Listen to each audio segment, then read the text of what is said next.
All right, everyone, we are going to look at QNT. So not really much has changed since the last update. We're back down here at the top of our macro box, holding on to this $100 area. This macro box, if you have not watched the channel before, it's just a price area that has been holding really strong for a long time, anywhere from 95 up to this 100 to almost 101 here. So we're just kind of going sideways right now. There's really nothing going on. The momentum is sideways and down. At the moment, Heikin-Ashi candles are kind of indecisive over this, or after this move down here. So it's kind of doing nothing, but it is back at the bottom here at our box. So you could potentially, drop down below. You can see we did have a wick down to 99.80 here. But, it just all depends. If we drop back down to the bottom of the box here at about $95, you'll get QNT at a better price, a 5% discount here. But ultimately, just anywhere in this area where we are right now at 101, this is a great buying opportunity, in my opinion. But that is not financial advice, of course. And, the thumbnail said millions will be made because I think QNT, if you're buying at this level down here before this thing starts to go up, it is going to be one of the better plays in the next bull run, in my opinion.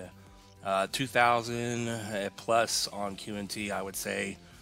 Probably in the high 2000s the next bull run, and to get this thing at $100 is, in my opinion, a still overpriced here.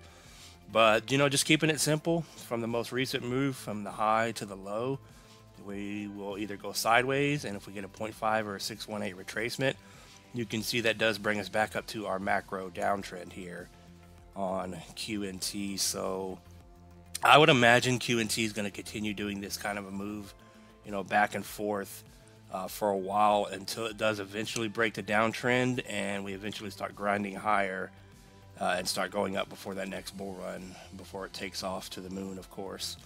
But I extended the chart here from the last update. I extended the box over and I took this downtrend as far as I could in the box here.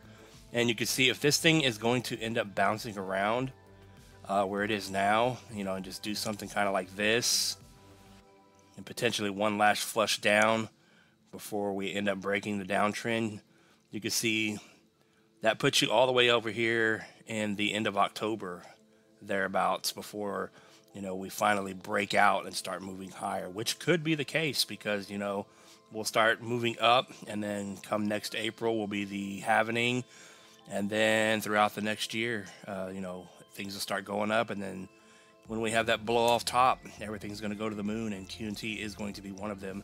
So you have until the end of October, in my opinion, if this thing does not die, to load up on your QNT bags before this thing is never this $100 price again.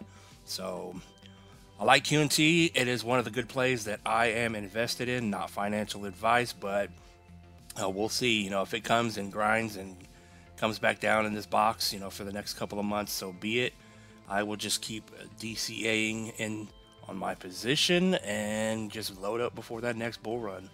So that's all we got for QNT. It's just kind of going sideways, and we're expecting something like this to play out unless we, like I said, we completely fall off the table below that $95 level, or at one of these points, we could just break out of the downtrend and start going up. So from where you are right now, it looks like if this is going to be the low, that's a nice wick there. There's a potential for a 618 retracement up here to this 108 to 109 area on QNT. So from this low here, you're looking at about a 7.5% pump if we go sideways and pump to the upside, of course. So we'll leave it at that on QNT. Not financial advice. Thanks for watching, everyone. Peace out.